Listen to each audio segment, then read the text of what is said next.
بھی کہہ دوں 17 سال کی عمر میں لڑکیوں سے ناجائز دوستی کر کے زنا کے اڈوں پر جانے والوں، زنا کرنے والوں، بدکاری کرنے والوں، سن لو، یہاں تک فرمایا گیا ہر گناہ کی سزا مرنے کے بعد ملتی ہے، ہر گناہ کی سزا مرنے کے بعد ملتی ہے۔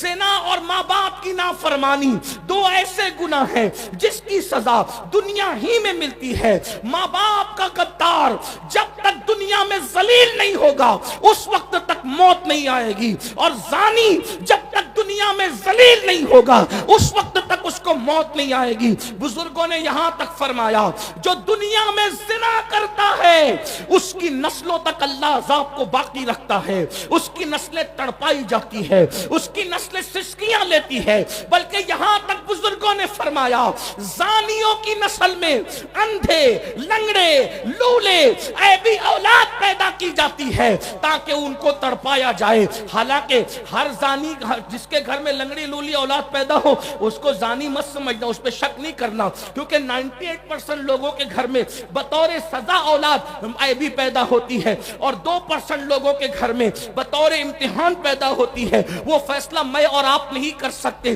اس لیے میرے بھائیوں، گندی فلمیں دیکھ کر، گندی پکچریں دیکھ کر اپنے آپ کو بدکاری کی طرف نہ لے جاؤ۔ اللہ کے رسول صلی اللہ علیہ وآلہ وسلم کے فرمان کا مفہوم ہے پوری امت کو جتنا عذاب ہوگا اس کا آدھا عذاب زنا کرنے والوں کو ہوگا جو شادی شدہ عورتوں کے ساتھ زنا کرتے ہوں گے۔ میرے آقا علیہ الصلوۃ والتسلیم فرماتے ہیں جہنم کی آگ کا بنا ہوا کرتا زانیوں کو پہنایا جائے گا، جہنم کی آگ کا بنا ہوا کرتا زانیوں کو پہنایا جائے گا 2 لمحے کی لذت کے لیے، 2 منٹ کی لذت کے لیے۔ اللہ اکبر، کتنا دردناک عذاب ہے۔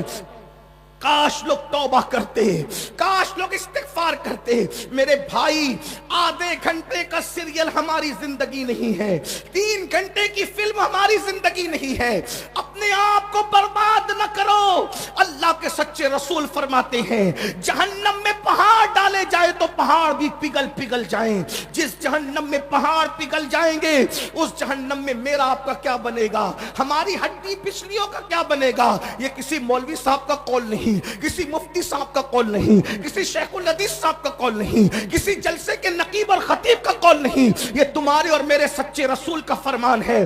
آقا نے کہہ دیا زانی کو آگ کی قمیص پہنائی جائے گی تو پہنائی جائے گی، وہ اس سے بچ نہیں سکتا۔ میرے تمہارے سچے رسول نے فرمایا اس سے بڑھ کر دردناک بات اور کیا ہو سکتی ہے۔ اگر حدیث میں نہیں آتا تو میں بیان کرنے کی ہمت نہیں کرتا۔ آقا فرماتے ہیں جنہوں نے دنیا میں زنا کیا ہوگا، زنا دنیا میں زنا کیا ہوگا، ان کی شرمگاہوں پر جہنم کی آگ رکھ کر دہکائی جائے گی۔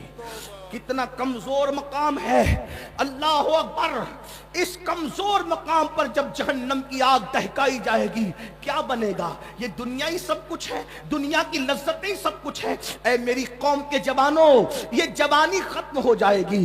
16 سال سے جوانی شروع ہوتی ہے، 40 سال پہ جوانی 50 سال پہ ختم ہو جاتی ہے۔ یہ جوانی جانے کے لیے آتی ہے، ہمیشہ جوانی کی بہاریں نہیں رہے گی، ہمیشہ یہ ابھرے ہوئے گال نہیں رہیں گے، ہمیشہ یہ خوبصورت آنکھیں نہیں رہے گی۔ یہ نرم نرم بالوں پر جو گھمنڈ کرتے ہو، جو بار بار انگلیوں سے بال کو سنوارتے ہو، بڑھاپے میں یہ نرم بال سخت ہو جائیں گے۔ اور سن لو، اللہ اکبر، عظمت قرآن و سنت محفل میں آنے والوں، علامہ ابن رجب حنبلی لکھتے ہیں جو جوانی میں پاپ کرتے ہیں، جو جوانی میں جرائم کرتے ہیں، جو جوانی میں گناہ کرتے ہیں، اللہ ان کو اتنا دردناک بڑھاپا دیتا ہے کہ اس بڑھاپے میں اتنے وہ ذلیل ہوتے ہیں، اگر وہ کسی سے بھیک مانگتے ہیں بھیک تو کوئی ان کو بھیک بھی نہیں دیتا۔ وہ بستر میں چادروں میں منہ چھپا چھپا کر کے روتے ہیں، وہ رات کو تارے گن گن کر رات گزارتے ہیں۔ راتوں کی تاریکی میں جوانی میں پاپ کرنے والوں کو اللہ بڑھاپے میں نیند چھین لیتا ہے، سکون کی نیند چھین لیتا ہے۔ دولت کے نشے میں، حسن کے نشے میں، جوانی کے نشے میں، خدا کے غضب کو چیلنج کرنے دیکھنے والے جوانوں سن لو، نرم گدوں کو دولت کے بلبوتے پہ خریدا جا سکتا ہے مگر سکون کی نیند نہیں خریدی جا سکتی۔ میرے آقا علیہ السلام کے غلاموں، بڑھاپا آئے گا، 1 گھنٹے کے اندر تمہاری زندگی ختم نہیں ہوگی، 3 گھنٹے کی فلم تمہاری زندگی نہیں ہے۔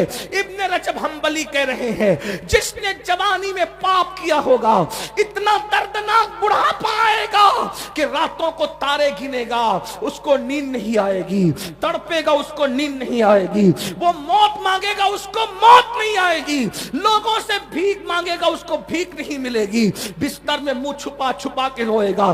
بڑھاپے میں تو دوست بھی ساتھ چھوڑ دیتے ہیں، ارے دوست کیا بیوی بھی منہ نہیں لگاتی بڈھوں کو بڑھاپے میں۔ کوئی بوڑھا اس کو نہ سمجھے کہ میں اس کو ذلیل کرنے آیا ہوں، یاد رکھنا جوانی میں پاپ سے بچو، جوانی میں جرائم سے بچو، کوئی دیکھے نہ دیکھے اللہ دیکھ رہا ہے اور بڑھاپا آنے والا ہے، اور اگر آج سے پہلے کسی نے زنا کیا، گندی فلم دیکھی، گندی پکچر دیکھی، گانوں میں اپنا وقت ضائع کیا، اللہ کو منا لو، اللہ کو راضی کر لو، خدا کو راضی کر لو۔ اپنی بہنوں سے بھی کہتا ہوں میری بہنوں سچی توبہ کر لو، اپنے آپ کو بدل دو، اس لیے کہ ابن رجب حنبلی کہتے ہیں، بس گفتگو اینڈ کی طرف، ابن رجب حنبلی کہتے ہیں، کیا کہتے ہیں ذرا سنیے۔ ابن رجب حنبلی کہتے ہیں کہ علامہ ابن طیب تبری نام کے بزرگ تھے، 100 سال کے ہو گئے تھے، 100 سال کے، 100 سال کی عمر میں بھی وہ بالکل فٹ تھے اور جوان تھے، جوان۔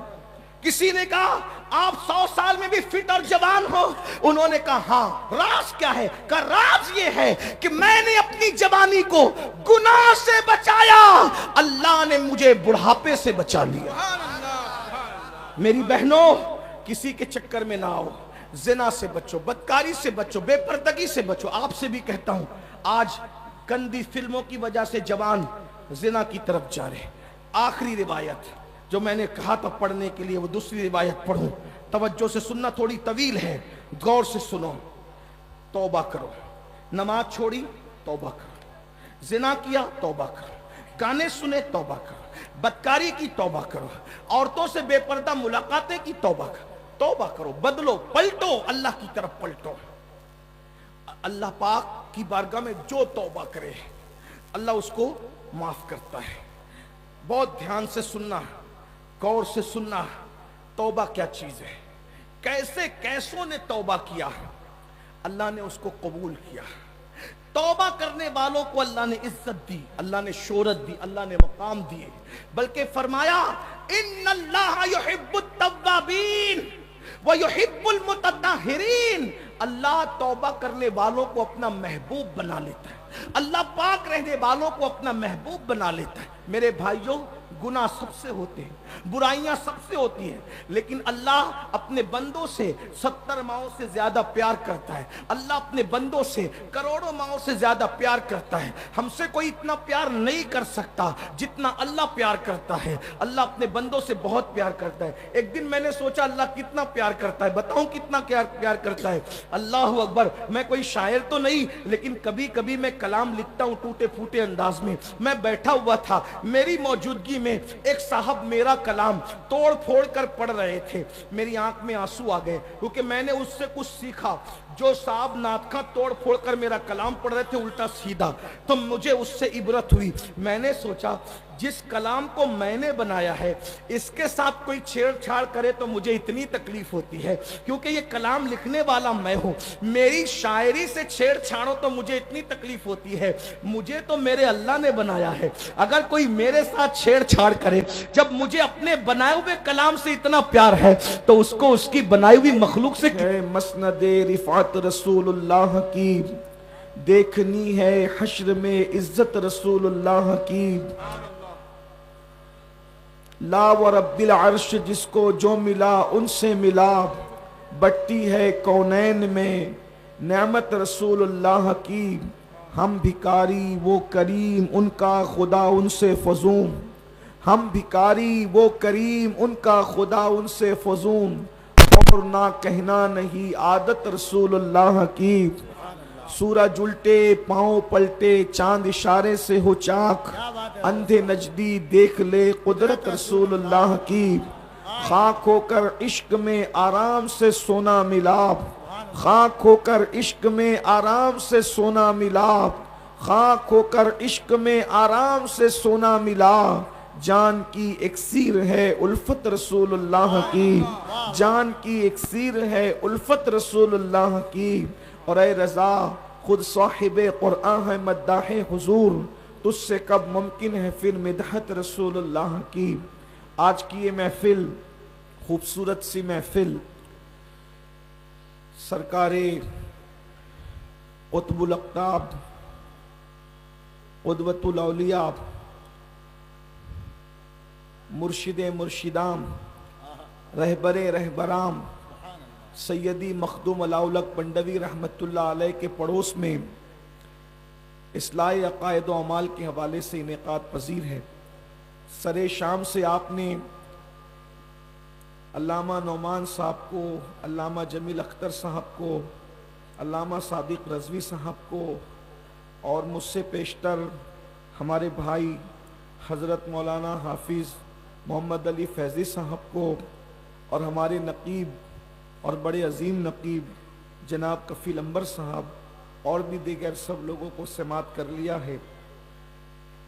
اتنے بڑے بڑے سورج بلکہ شموس و اقمار چمکے اور چمک کر آپ کی آنکھوں کو چکا چوند کر دیا، اور اب سورج اور چاند چمکانے کے بعد محفل میں چھوٹا سا چراغ اور دیا موم بتی لا کر کے رکھا ہے، اور رات کے پچھلے پہر میں آپ کا بھی امتحان اور میرا بھی امتحان۔ جب سورج سے آنکھیں چکا چوند ہو جائے تو پھر موم بتی یہ کیا کچھ کام کر سکتی ہے؟ نہیں کر سکتی۔ لیکن چونکہ حکم ہے، میں بہت دیر تک کوئی گفتگو نہیں کروں گا کیونکہ آپ بہت دیر سے سن رہے ہیں۔ تھوڑی دیر ایسی بات کر لیتے ہیں جس سے میری بھی اور آپ کی بھی آخرت کا کچھ فائدہ ہو جائے۔ صرف 2 حدیث پڑھنا چاہتا ہوں، 2 حدیثیں پڑھوں گا۔ اگر آپ کا ذوق سلامت رہا تو بات ہوگی۔ بہت اچھی محفل سجی ہے، منتظمین محفل کو اللہ اس کا صلہ دونوں جہان میں عطا فرمائے۔ اور ویسے یہ بنگال کی سرزمین پر حضور محدث اعظم ہند کی اس علاقے میں محنت ہے، ہمارے بزرگوں کی محنت ہے کہ آج یہ ہزاروں کی تعداد میں جو انسانوں کا ٹھاٹے مارتا ہوا سمندر ہے وہ یوں ہی جمع نہیں ہو جاتا، بلکہ ہمارے بزرگوں کے لگائے ہوئے پودے ہیں جس کو ہم پانی دینے کا شرف حاصل کر رہے ہیں۔ 2 حدیثیں پڑھنا ہے، ملا جلا کر کے پڑھوں گا۔ ایک حدیث بہنوں کے لیے، ایک حدیث صرف بھائیوں کے لیے، دھیان سے سنیے گا۔ اور ایک حدیث میں ایسی پڑھنے جا رہا ہوں کہ یہ حدیث جس نے روایت کیا ہے وہ جلدی روایت کرنے والی ذات نہیں ہے۔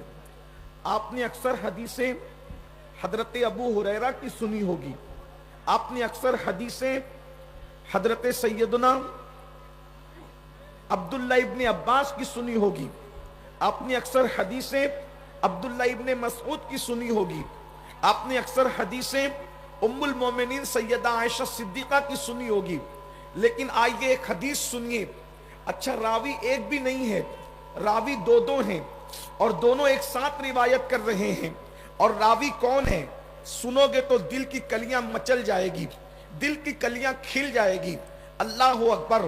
وہ راویہ کون ہے جسے دنیا سیدہ، طیبہ، طاہرہ، عابدہ، زاہدہ، راقیہ، ساجدہ، نقیہ، تقیہ، زکیہ، ام ابیہا، عالمہ غیر معلمہ، بدعائے مصطفیٰ، ملکہ فردوس بری، خاتون جنت، خاتون قیامت، ام الحسنین، ام الائمہ، حضرت سیدہ طیبہ طاہرہ فاطمہ بنت محمد الرسول اللہ کے نام سے جانتی ہے۔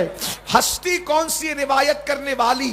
سیدہ کائنات فرماتی ہیں، مخدومہ کائنات فرماتی ہیں، ایک مرتبہ میرے بابا کی یاد آ رہی تھی، اللہ کے رسول علیہ السلام سے ملاقات کے لیے میں نے میرے سرتاج مولائے کائنات سید السادات خاتم الولایت فاتح خیبر سیدنا علی ابن ابو طالب سے کہا میرے سرتاج چلیں، بابا کی بڑی یاد آ رہی ہے، آقا کی بڑی یاد آ رہی ہے۔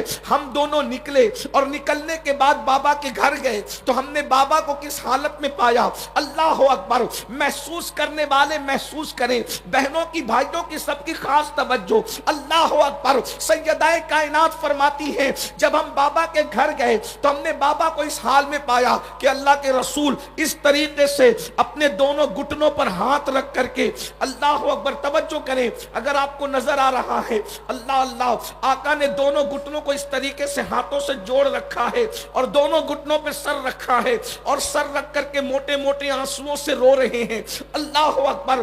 یہ بیٹھنے کی کیفیت دیکھیں، انسان اس وقت اس کیفیت میں بیٹھتا ہے جب وہ بڑا غمگین ہوتا ہے، اس کو کچھ دکھڑا یاد آتا ہے، اس کو کوئی تکلیف یاد آتی ہے، اللہ اکبر۔ ذرا دیکھیں تو صحیح، اللہ اللہ، جس کے صدقے میں کائنات کی خوشیاں ملتی ہیں، جس کے صدقے میں کائنات کو خوشیاں ملتی ہیں، بلکہ جس کے صدقے میں خوشی کا وجود ہے، جس کے صدقے میں خوشیاں پیدا کی گئی ہے، آدم کو خوشیاں ملی ہے، جس کے صدقے میں نوح ملی ہے، جس کے صدقے میں داؤد کو خوشیاں ملی ہے، جس کے صدقے میں ایوب کو خوشیاں ملی ہے، جس کے صدقے میں یوسف کو خوشیاں ملی ہے، جس کے صدقے میں ابراہیم کو خوشیاں ملی ہے، جس کے صدقے میں بلکہ خوشیوں کی سوغات، جس کے نالین کی خیرات ہے، میرے امام کہتے ہیں ان کے نثار کوئی کیسے ہی رنج میں ہو، ان کے نثار کوئی کیسے ہی رنج میں ہو، جب یاد آ گئے ہیں سب غم بھلا دیے ہیں، اللہ اکبر۔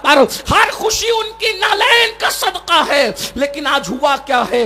سیدہ کائنات بیان کر رہی ہے آج ہوا کیا ہے؟ رسول اللہ گھٹنوں میں سر رکھ کر کے رو رہے ہیں۔ میرے بھائی محمد علی فیضی آج کلام پڑھ رہے تھے، بڑا خوبصورت سا کلام، حضور آپ کو دیکھنا چاہتا ہوں، اللہ اکبر۔ کتنی خوبصورت وہ آنکھیں ہیں جو مصطفیٰ جان رحمت کو دیکھتی ہیں، جو مصطفیٰ جان رحمت کو تکتی ہیں، جو مصطفیٰ جان رحمت کا دیدار کرتی ہے، اللہ اکبر۔ خدا کرے یہ مکڑا، خدا کرے یہ جملہ، خدا کرے یہ مصرع حضور کی بارگاہ میں مقبول ہو جائے اور کبھی پردہ اٹھے اور ہمیں دیدار نصیب ہو جائے۔ یاد رکھنا یہ پڑھنا رسمی نہیں ہے، اگر آج بھی کوئی دل سے کہے حضور آپ کو دیکھنا چاہتا ہوں تو محفل سے اٹھے گا بعد میں، پہلے یار کا دیدار نصیب ہو جائے گا، اللہ اکبر۔ آپ سمجھتے کیا ہیں؟ کچھ لوگ ایسے بھی آپ کی محفل میں ہوتے ہیں، ادھر پڑھا جاتا ہے، ان کے جسم یہاں موجود ہوتے ہیں اور ان کی حاضری بیٹھے بیٹھے وہاں ہو جاتی ہے، اللہ اکبر۔ اور وہی لوگ اس جلسے کی کامیابی کا سبب ہوتے ہیں۔ بھائی کفیل کہتے ہیں کہ ہمارے آنے سے کامیابی ہوتی نہیں، اس مجمع میں ایسے بھی قلندر بیٹھے ہوئے ہیں جن کے آنسو پوری محفل کی ضمانت، مقبولیت کی ضمانت ہو جاتے ہیں، اللہ اکبر۔ لیکن دھیان سے سنو اللہ والو، اللہ اکبر۔ سیدہ کائنات فرما رہی ہیں حضور گھٹنوں میں سر رکھ کر رو رہے ہیں، حضور کے درد کو محسوس تو کرو، حضور کے عشق میں تڑپنے والوں، حضور کے عشق میں مچلنے والوں، ابھی مچل مچل کر ناپ پڑ رہے تھے، مجھے تمہارے مقدر پہ رشک آ رہا تھا، کتنے خوش نصیب ہو، اللہ نے اپنے محبوب کی محبت تمہیں دی ہے، حضور کا عشق تمہیں دیا ہے، حضور کی محبت تمہیں عطا کی ہے، لیکن حضور کے درد اس لیے کہ وہ محب کیسا ہے جو اپنے محبوب کے درد کو نہ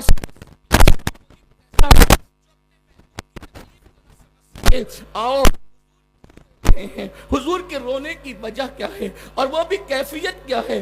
گھٹنوں سر رکھ کر کے اس طرح رو رہے ہیں کہ آنسوؤں سے داڑھی شریف تر ہو گئی ہے، اللہ اکبر۔ سیدہ نے سلام کیا، مولائے کائنات نے سلام کیا، حضور نے سر اٹھایا، اس لیے کہ میرے آقا کی عادت تھی ہمیشہ میرے سرکار سیدہ کا استقبال کرتے تھے۔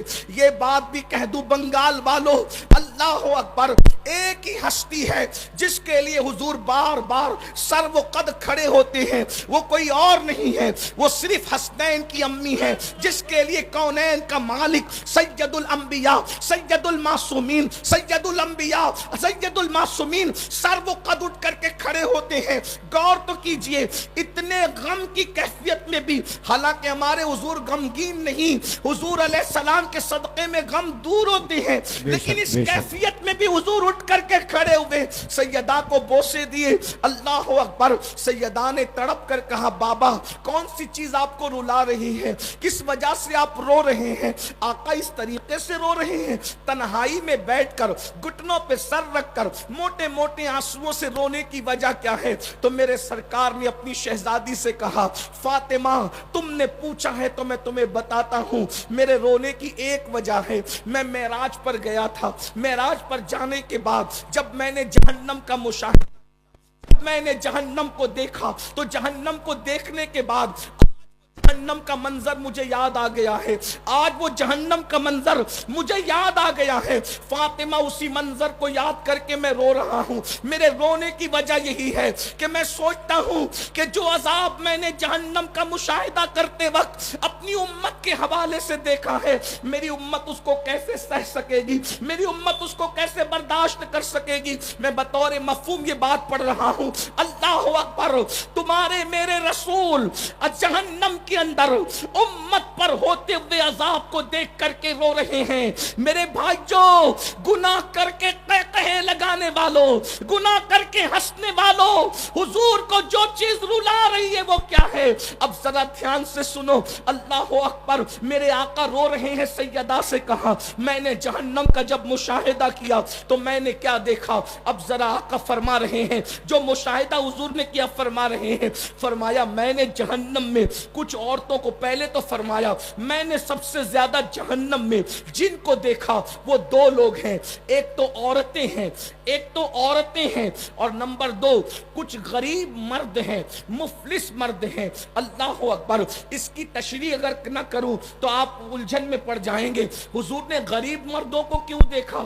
اس لیے کہ غربت کبھی کبھی انسان کو کفر تک لے جاتی ہے، غربت کبھی کبھی انسان کو چاپلوس بناتی ہے، غربت کبھی کبھی انسان کو چوری کرنے پہ مجبور کرتی ہے۔ بنگال والوں، اس لیے میری گزارش ہے غربت سے نکلنے کی کوشش، مالدار بننے کی کوشش کرو، لیکن مالدار حلال سے بننے کی کوشش کرنا۔ اللہ اکبر۔ سود کے پیسوں سے مالدار نہیں بننا، چوری کے پیسوں سے مالدار نہیں بننا، لوگوں کا گبن کر کے مالدار نہیں بننا، محنت کر کے مالدار بنو، خوب ترقی کرو۔ اللہ اکبر۔ یاد رکھیے اللہ اللہ ستاروں کے آگے جہاں اور بھی ہے ابھی عشق کے امتحان اور بھی ہے، تو شاہی ہے، پرواز ہے کام تیرا، تیرے سامنے آسماں اور بھی ہے۔ میری قوم کے جوانوں یاد رکھنا، جتنے وقت میں موبائل کھیلتے ہو، گیم کھیلتے ہو، اتنا ٹائم بچا کر کاروبار میں لگاؤ۔ اللہ اکبر۔ لوگوں کا بوجھ اٹھاؤ، لوگوں پہ بوجھ نہ بنو۔ پھر میرے آقا نے ایک بات یہ بھی فرمائی، میں نے جہنم میں سب سے زیادہ مقرر لوگوں کو دیکھا، خطیب لوگوں کو دیکھا، اور ان کے ہونٹ آگ کی کینچی سے کاٹتے ہوئے دیکھا۔ یہ وہ لوگ تھے جو لوگوں میں جا کر کے فتنہ پروری کرتے تھے، ایسے عنوان پہ تقریریں کرتے تھے جس سے امت لڑے،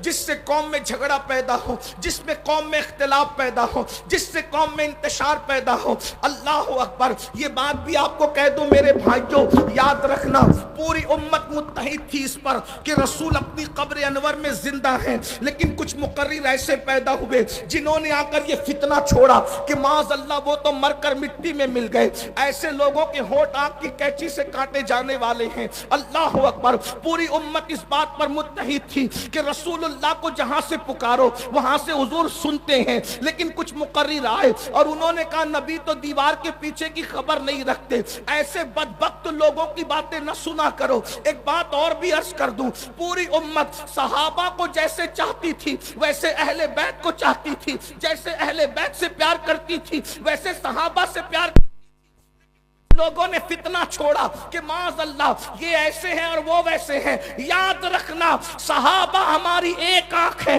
اہل بیت ہماری دوسری آنکھ ہے۔ ہم جتنا پیار نبی کی آل سے کرتے ہیں اتنا پیار نبی کے اصحاب سے کرتے ہیں، جتنی عزت نبی کے اصحاب کی کرتے ہیں اتنی عزت نبی کے اہل البیت کی کرتے ہیں، اس لیے کہ ہمارے یہاں عزت کا معیار کسی کو تولنا نہیں ہے۔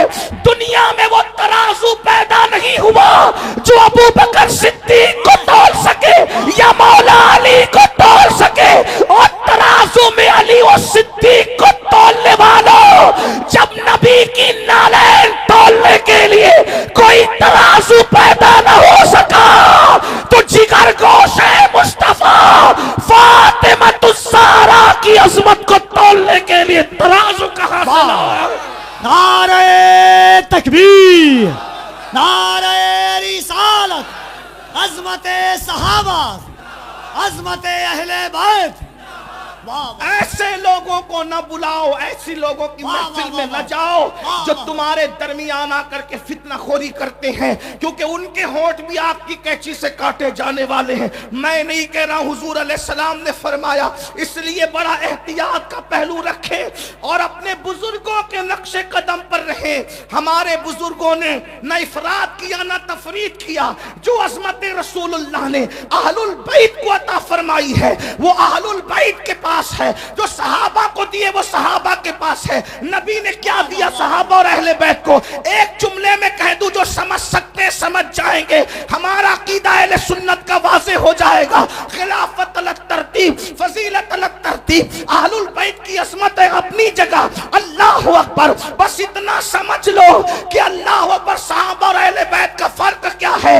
صحابی وہ ہے ابو بکر صدیق کی شکل میں جس کے کندھوں پہ نبی بیٹھتے ہیں۔ توجہ فرمائے، اگر جملہ دل میں اتر جائے تو دعا دینا۔ صحابی وہ ہے جو نبی کو کندھوں پہ اٹھاتا ہے، اور اہل البیت وہ ہے علی کی شکل میں جس کو نبی اپنے کندھوں پر اٹھاتے ہیں۔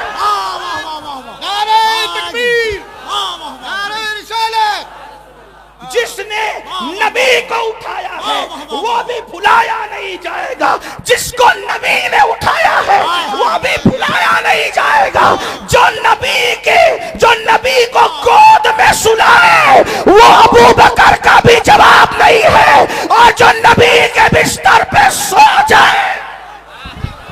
نعرہ تکبیر، دونوں ہاتھوں کو اٹھا کر نعرہ تکبیر، نعرہ رسالت، ذکر خلیفہ اول، عظمت حضرت ابو بکر، نعرہ حیدری، نعرہ حیدری۔ واہ واہ واہ واہ واہ۔ مولا نے جس کی جو شان تھی اس کو وہ دیا، اب مولوی بیچ میں ٹپ ٹپ کیوں کر رہا ہے؟ میرے تمہارے کرنے سے کیا؟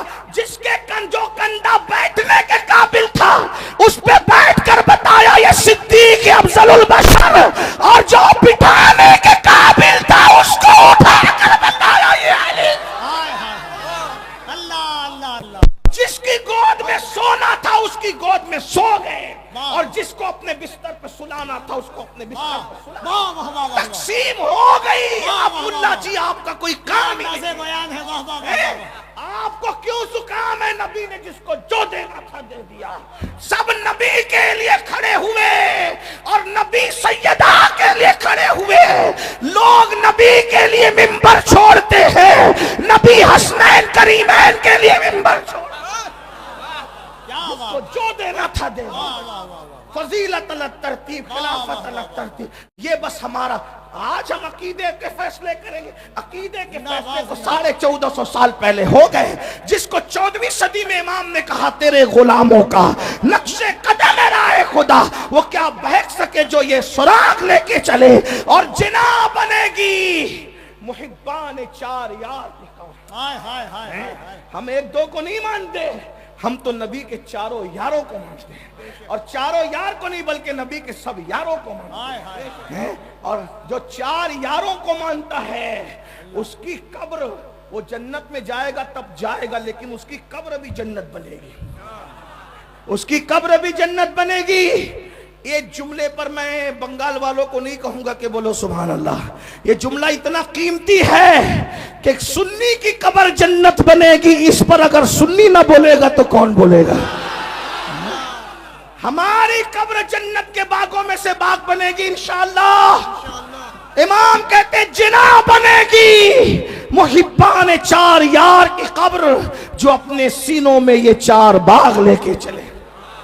تو حضور علیہ السلام نے بہت کچھ دیکھا، لیکن جو دیکھا میں آپ کے سامنے پیش کر رہا ہوں. آقا فرماتے ہیں میں نے دیکھا جہنم کے اندر عورتیں کثرت سے ہیں، غریب مرد ہیں، مقرر لوگ ہیں، علم والے لوگ ہیں جو عمل نہیں کرتے تھے، جن کے بارے میں قرآن کہتا ہے لما تقولون ما لا تفعلون. اس سے زیادہ میں کیا کہوں. اللہ اکبر. پوری رات لوگوں کو کہا نماز پڑھو، فجر میں خود سو رہا ہے، ہونٹ کینچی سے کٹنے ہیں. اللہ اکبر. خدا اپنی پناہ میں رکھے. لوگ کہتے بہت آسان ہے مقرر ہونا. میں نے کہا بہت مشکل ہے مقرر ہونا، اس لیے کہ اللہ اکبر پبلک والا مقرر ہونا آسان ہے، اللہ والا مقرر ہونا بہت مشکل ہے. اور اللہ ہمیں اللہ والا بنائے، اس لیے کہ یہ دنیا ہے، یہ دنیا تو بھول جاتی ہے. 4 مہینے اگر مقرر صاحب بیمار رہے لوگ اس کا نام بھی بھول جاتے ہیں. یہ دنیا اتنی بے وفا ہے، جو اللہ کو بھول جائے اس نے مقرر کو کب یاد رکھنا ہے؟ جو قوم اللہ کو بھول رہی ہے وہ مقرر کو کب یاد رکھنا ہے؟ جو قوم اللہ کو بھول رہی ہے وہ پیر کو کب یاد رکھنا ہے؟ جو قوم اللہ کو بھول رہی ہے وہ ناطقہ کو کب یاد رکھنا ہے؟ اس لیے ہمیں چاہیے کہ ان کی فکر کرنے کی بجائے اس کی فکر کرے. یار کو راضی کر لے. جو پیا کو بھائے اختر وہ سہانا راگ ہے، جو پیا کو بھائے اختر وہ سہانا راگ ہے. جس سے ناخوش ہے پیا وہ راگنی اچھی نہیں. اور آپ کو بھی کہتا ہوں اللہ کو راضی کرنے کی کوشش کرو، اس لیے کہ دنیا نے بھول جانا. یار راضی ہے تو سکون سے سوئیں گے، کوئی آئے یا نہ آئے قبر جنت کے باغوں میں سے باغ بنے گی. اور ایک بات بتاؤں، کوئی آئے یا نہ آئے جس کے عشق میں وفا کیا تھا وہ مصطفیٰ جان رحمت ضرور تشریف لائیں گے. یہاں کہتے ہو نا حضور آپ کو دیکھنا چاہتا ہوں، وہ تمہاری قبر میں آ کر کے دیدار کرائیں گے. ایک بار نہیں بار بار کرائیں گے. جتنا عشق ہوگا اس کے مطابق دیدار نصیب ہوگا. اور صرف ان کا نہیں ہوگا، ان کی آل کا بھی ہوگا، ان کے اصحاب کا بھی ہوگا. جیسا عشق ہے ویسی بات ہے. تو میں عرض کر رہا تھا، میں بات طول نہ دیتے ہوئے بات بالکل تو کہاں جہنم میں اگر کمرے میں بھی کسی کو اوندھے منہ لٹکا دو میرے بھائی، کسی کو کمرے میں بھی اوندھے منہ لٹکا دو تو اس کا حال کیا ہوتا ہے. اگر سجدہ 10 منٹ کا ہو جائے تو بھی سانسیں اکھڑنے لگتی ہے، ہاتھ کا وزن بے چین کرنے لگتا ہے. لیکن اللہ اکبر، پہلے تو جہنم کی وادی، اس میں عورتوں کا اوندھے منہ، نیچے سر اوپر پیر، ننگے بدن اوندھے منہ لٹکنا، اور پھر بالوں سے ان عورتوں کو باندھ دیا گیا تھا. اللہ اکبر. وہ عورتیں چیختی چلاتی تھی. میرے آقا نے فرمایا، میں نے پوچھا جبریل یہ کون عورتیں ہیں اوندھے منہ جہنم میں لٹکی ہوئی ہے؟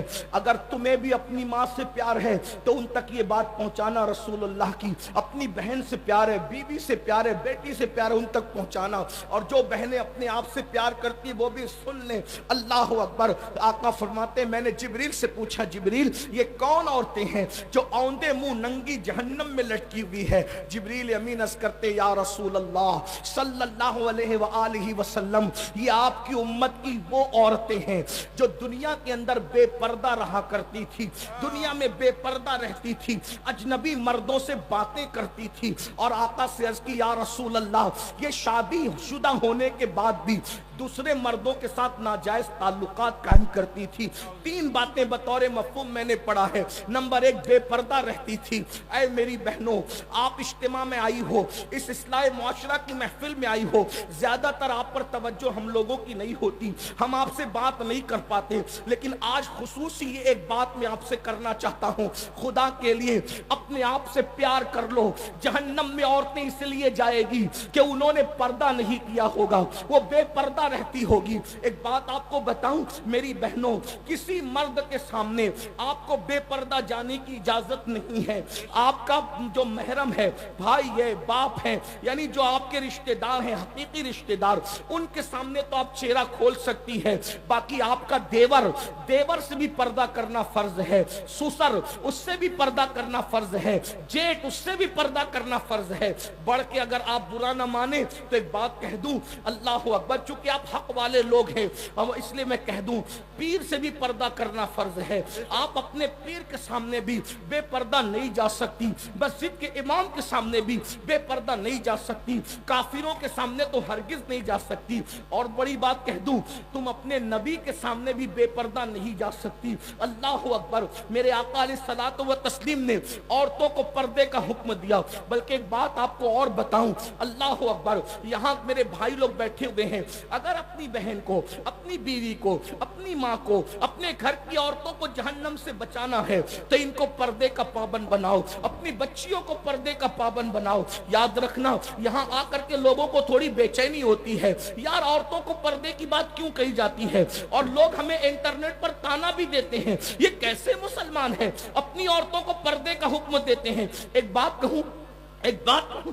ہمارے یہاں عورتوں کے لیے پردے کا حکم اس لیے ہے کہ ہم عورت کو جتنی شکلوں میں جانتے ہیں اس کی ہر شکل جنت ہے. یعنی وہ پیدا ہو تو بیٹی کی شکل میں ہے تو وہ ماں باپ کے لیے جنت ہے، وہ جوان ہو کر کے شوہر والی ہو جائے، نیک بیوی شوہر کے لیے جنت ہے، وہ ماں بن جائے تو ماں بننے کے بعد اس کے قدموں میں جنت سمٹ آتی ہے. فرمایا الجنت تحت اقدام امہاتکم، کہ جنت تمہاری ماؤں کے قدموں کے نیچے ہے. اور یاد رکھنا، جنت جو ہے وہ بتانے کی چیز نہیں ہے، جنت چھپانے کی چیز ہے. جنت کو جنت اسی لیے کہتے ہیں کہ وہ چھپا دی گئی ہے. جن کو جن اس لیے کہتے ہیں کہ وہ چھپی ہوئی مخلوق ہے. جن اور جنت کا مادہ ایک ہی ہے، تو جو جنت ہوگی وہ چھپی ہوئی ہوگی. ہمارے یہاں عورت کا دوسرا نام جنت ہے، اس لیے ہم عورت کو چھپا کر کے رکھتے ہیں. اللہ نے اپنی جنت بھی جو آسمانوں پر ہے وہ چھپا کے رکھی ہے. ہمارے یہاں عورت زمین کی جنت ہے، ہم نے اس کو بھی چھپا کر کے رکھا. دنیا دکھائی جاتی ہے، جنت نہیں دکھائی جاتی. جنت چھپی ہوئی. جنت کو جنت اسی لیے کہتے ہیں، اہل علم جانتے ہیں جنت کو جنت اسی لیے کہتے ہیں کہ وہ چھپی ہوئی ہے. سنو میری بہنوں، آج کل تو عورتیں کسی کے بھی ساتھ بیٹھتی ہیں، کسی بھی کے بھی سامنے بے پردہ جاتی ہے. یاد رکھنا، یہ بھولا پن چھوڑو، پردے کے پابند بنو. دیور سے بھی پردہ، جیٹ سے بھی پردہ، خالہ زاد بھائی سے بھی پردہ، چچا زاد بھائی سے بھی پردہ، مامو زاد بھائی سے بھی، سب سے پردہ کرو. ایک مرتبہ کسی نے پوچھا، امام ابن الجوزی اس حدیث کو لائے ہیں، توجہ سے سنو. پوچھا یا رسول اللہ، کیا کوئی عورت کسی اجنبی مرد کے ساتھ کہیں بیٹھ سکتی ہے؟ کسی اجنبی مرد کے ساتھ کہیں بیٹھ سکتی؟ آقا نے فرمایا نہیں، کوئی عورت اکیلے کسی مرد کے ساتھ نہیں بیٹھ سکتی. تو پوچھنے والے نے پوچھا یا رسول اللہ، اگر وہ عورت نیک ہو اور جس کے ساتھ بیٹھے وہ مرد بھی نیک ہو، دونوں نیک ہو، تو دونوں نیک لوگ ایک کے ساتھ بیٹھ سکتے دوسرے کے ساتھ؟ اب آقا کا جواب سنو. آقا فرماتے ہیں اگر کوئی عورت مریم کی طرح نیک ہو، جملے پہ توجہ کریں، حضور کی حدیث. لوگ کہتے ہیں مجھے میری بیٹی پہ بڑا فخر ہے. تیری بیٹی مریم ہے؟ کون ہے تیری بیٹی؟ میرے بھائی، مجھے میری بیوی پہ بڑا اعتماد ہے. کیا ہے تیری بیوی مریم ہے؟ استغفر اللہ. سنو، جس کی شان میں قرآن کی 3 صورتیں بیان ہو رہی ہے وہ سیدہ مریم، حضرت عیسیٰ کی امی. آقا فرماتے ہیں اگر مریم کی طرح نیک عورت ہو اور یحییٰ کی طرح نیک مرد ہو اور دونوں اکیلے بیٹھنا چاہے تو میں دونوں کو اکیلے بیٹھنے کی اجازت نہیں دے سکتا. ہے کوئی یحییٰ جیسا نیک مرد؟ ہے کوئی مریم جیسی نیک عورت؟ جب ان کو اکیلے بیٹھنے کی اجازت نہیں ہے تو یاد رکھنا بیٹیوں، اگر اپنے آپ کو جہنم سے بچانا ہے پردے کی پابندی کرو. ابھی آپ لوگ اہل البیت کی بات پہ بڑا ناز کرتے ہو، کرنا بھی چاہیے، لیکن میں سوچتا ہوں یا اللہ، سیدہ فاطمہ کا ذکر کتنا سنتے ہو، کتنا سنتے ہو، کتنا سنتے ہو، مچلتے ہو اپنے آپ کو ان کا غلام کہتے ہو، ان کی کنیز کہتے ہو، لیکن کیا یہ بھول گئے سیدہ پاک سیدہ فاطمہ الزہرا نے اپنے بچوں سے بھی اپنے سر کے بالوں کو چھپایا. ایک دن کسی نے امام حسن یا امام حسین سے کہا تھا, حضرت امام حسین کی بات مجھے یاد آتی ہے, حسین تیری ماں بہت نیک تھی, توجہ کرنا, تیری ماں بہت نیک تھی. امام حسین کی آنکھوں میں آنسو تھے, کہا تو نے سچ کہا, میری ماں کے وصال کے وقت میں صرف 7 سال کا بچہ تھا, لیکن اس عمر میں بھی میں نے اپنی ماں کے سر کے بالوں کو کبھی نہیں دیکھا. 7 سال کا بچہ ہے بیٹا, کہتے ہیں کہ میں نے اس عمر میں بھی اپنی ماں کے سر کے بالوں کو نہیں دیکھا. یہ ہوتا ہے پردہ. اللہ اکبر. پھر میرے آقا صلی اللہ علیہ وآلہ وسلم کی کنیزوں, آج یہ بھی ہو رہا ہے کہ لڑکیاں اجنبی مردوں سے تعلق بنائیں. استغفر اللہ, یہاں کی لڑکیاں ایسی نہیں ہے, بڑے شہروں میں ایسا ہوتا ہے فلموں کی وجہ سے, سیریلوں کی وجہ سے, لیکن ویکسین کے طور پہ یہ بات میں کہہ رہا ہوں, ٹیکہ لگاتے نا بیماری سے پہلے, اس کے طور پہ کہہ رہا ہوں. اگر یہ دنیا کے اندر عورتیں پاک دامن ہو جائیں, کسی مرد کی مجال نہیں ہے کہ وہ کسی عورت پر ڈورے ڈالے, کسی عورت کو بہکائے. عورتیں پھسل رہی ہے, اسی لیے مرد جو ہے وہ ناجائز تعلقات میں قائم ہو رہے ہیں. اور لڑکوں کو بھی کہہ دوں, 16 17 سال کی عمر میں لڑکیوں سے ناجائز دوستی کر کے زنا کے اڈوں پر جانے والوں, زنا کرنے والوں, بدکاری کرنے والوں, سن لو, یہاں تک فرمایا گیا ہر گناہ کی سزا مرنے کے بعد ملتی ہے, ہر گناہ کی سزا مرنے کے بعد ملتی ہے. زنا اور ماں باپ کی نافرمانی 2 ایسے گناہ ہیں جس کی سزا دنیا ہی میں ملتی ہے. ماں باپ کا غدار جب تک دنیا میں ذلیل نہیں ہوگا اس وقت تک موت نہیں آئے گی, اور زانی جب تک دنیا میں ذلیل نہیں ہوگا اس وقت تک اس کو موت نہیں آئے گی. بزرگوں نے یہاں تک فرمایا جو دنیا میں زنا کرتا ہے اس کی نسلوں تک اللہ عذاب کو باقی رکھتا ہے, اس کی نسلیں تڑپائی جاتی ہے, اس کی نسلیں سسکیاں لیتی ہے. بلکہ یہاں تک بزرگوں نے فرمایا زانیوں کی نسل میں اندھے, لنگڑے, لولے, عیبی اولاد پیدا کی جاتی ہے تاکہ ان کو تڑپایا جائے. حالانکہ ہر زانی جس کے گھر میں لنگڑی لولی اولاد پیدا ہو اس کو زانی مت سمجھنا, اس پہ شک نہیں کرنا, کیونکہ 98% لوگوں کے گھر میں بطور سزا اولاد عیبی پیدا ہوتی ہے اور 2% لوگوں کے گھر میں بطور امتحان پیدا ہوتی ہے. وہ فیصلہ میں اور آپ نہیں کر سکتے. اس لیے میرے بھائیوں, گندی فلمیں دیکھ کر, گندی پکچریں دیکھ کر اپنے آپ کو بدکاری کی طرف نہ لے جاؤ. اللہ کے رسول صلی اللہ علیہ وآلہ وسلم کے فرمان کا مفہوم ہے پوری امت کو جتنا عذاب ہوگا اس کا آدھا عذاب زنا کرنے والوں کو ہوگا جو شادی شدہ عورتوں کے ساتھ زنا کرتے ہوں گے. میرے آقا علیہ الصلوۃ والتسلیم فرماتے ہیں جہنم کی آگ کا بنا ہوا کرتا زانیوں کو پہنایا جائے گا, جہنم کی آگ کا بنا ہوا کرتا زانیوں کو پہنایا جائے گا 2 لمحے کی لذت کے لیے, 2 منٹ کی لذت کے لیے. اللہ اکبر, کتنا دردناک عذاب ہے. کاش لوگ توبہ کرتے, کاش لوگ استغفار کرتے. میرے بھائی, آدھے گھنٹے کا سیریل ہماری زندگی نہیں ہے, 3 گھنٹے کی فلم ہماری زندگی نہیں ہے. اپنے آپ کو برباد نہ کرو. اللہ کے سچے رسول فرماتے ہیں جہنم میں پہاڑ ڈالے جائے تو پہاڑ بھی پگھل جائیں.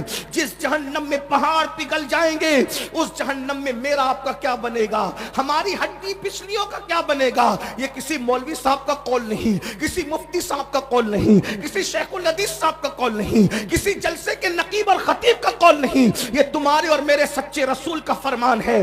آقا نے کہہ دیا زانی کو آگ کی قمیص پہنائی جائے گی تو پہنائی جائے گی, وہ اس سے بچ نہیں سکتا. میرے تمہارے سچے رسول نے فرمایا اس سے بڑھ کر دردناک بات اور کیا ہو سکتی ہے.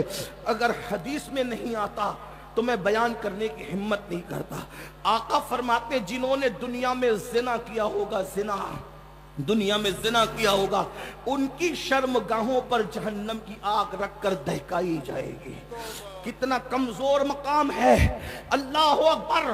اس کمزور مقام پر جب جہنم کی آگ دہکائی جائے گی کیا بنے گا؟ یہ دنیا ہی سب کچھ ہے, دنیا کی لذتیں سب کچھ ہے.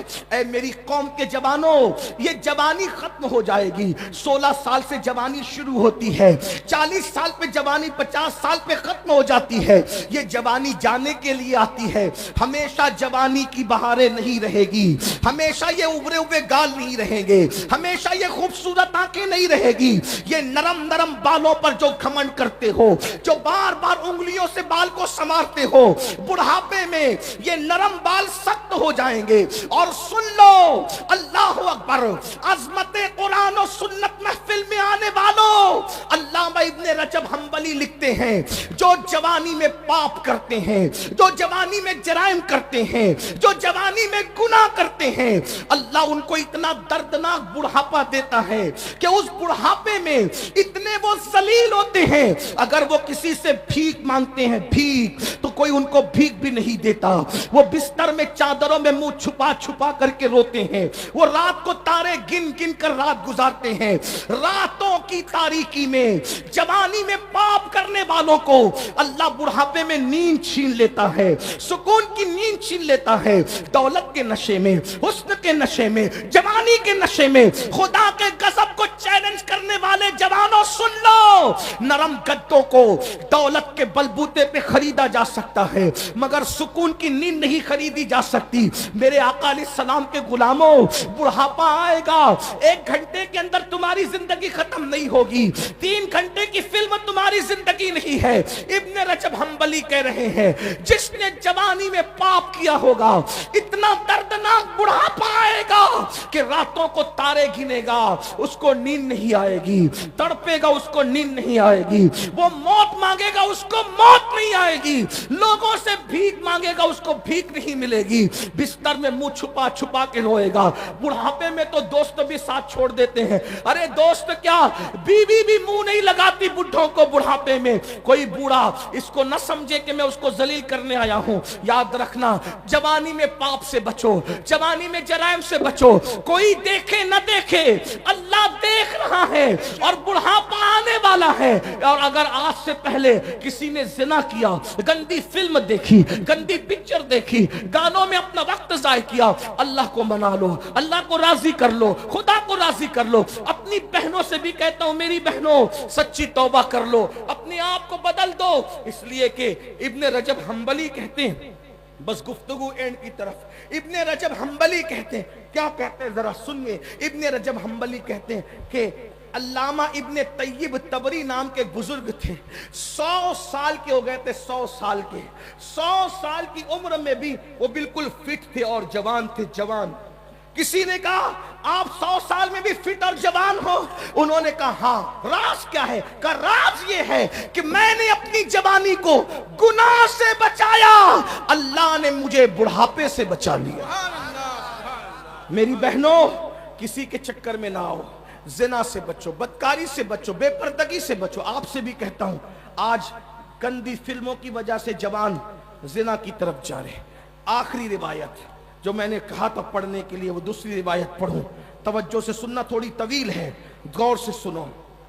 توبہ کرو، نماز چھوڑی توبہ کرو، زنا کیا توبہ کرو، گانے سنے توبہ کرو، بدکاری کی توبہ کرو، عورتوں سے بے پردہ ملاقاتیں کی توبہ کرو، توبہ کرو، بدلو، پلٹو، اللہ کی طرف پلٹو۔ اللہ پاک کی بارگاہ میں جو توبہ کرے اللہ اس کو معاف کرتا ہے۔ بہت دھیان سے سننا، غور سے سننا، توبہ کیا چیز ہے، کیسے کیسوں نے توبہ کیا، اللہ نے اس کو قبول کیا۔ توبہ کرنے والوں کو اللہ نے عزت دی، اللہ نے شہرت دی، اللہ نے مقام دیے، بلکہ فرمایا ان اللہ یحب التوابین ویحب المتطہرین۔ اللہ توبہ کرنے والوں کو اپنا محبوب بنا لیتا ہے، اللہ پاک رہنے والوں کو اپنا محبوب بنا لیتا ہے۔ میرے بھائیوں گناہ سب سے ہوتے ہیں، برائیاں سب سے ہوتی ہیں، لیکن اللہ اپنے بندوں سے 70 ماؤں سے زیادہ پیار کرتا ہے، اللہ اپنے بندوں سے کروڑوں ماؤں سے زیادہ پیار کرتا ہے۔ ہم سے کوئی اتنا پیار نہیں کر سکتا جتنا اللہ پیار کرتا ہے، اللہ اپنے بندوں سے بہت پیار کرتا ہے۔ ایک دن میں نے سوچا اللہ کتنا پیار کرتا ہے، بتاؤں کتنا پیار کرتا ہے؟ اللہ اکبر، میں کوئی شاعر تو نہیں لیکن کبھی کبھی میں کلام لکھتا ہوں ٹوٹے پھوٹے انداز میں۔ میں بیٹھا ہوا تھا، میری موجودگی میں ایک صاحب میرا کلام توڑ پھوڑ کر پڑھ رہے تھے، میری آنکھ میں آنسو آ گئے کیونکہ میں نے اس سے کچھ سیکھا۔ جو صاحب نعت خواں توڑ پھوڑ کر میرا کلام پڑھ رہے تھے الٹا سیدھا، تو مجھے اس سے عبرت ہوئی۔ میں نے سوچا جس کلام کو میں نے بنایا ہے اس کے ساتھ کوئی چھیڑ چھاڑ کرے تو مجھے اتنی تکلیف ہوتی ہے، کیونکہ یہ کلام لکھنے والا میں ہوں، میری شاعری سے چھیڑ چھاڑو تو مجھے اتنی تکلیف ہوتی ہے، مجھے تو میرے اللہ نے بنایا ہے، اگر کوئی میرے ساتھ چھیڑ چھاڑ کرے، جب مجھے اپنے بنائے ہوئے کلام سے اتنا پیار ہے تو اس کو اس کی بنائی ہوئی مخلوق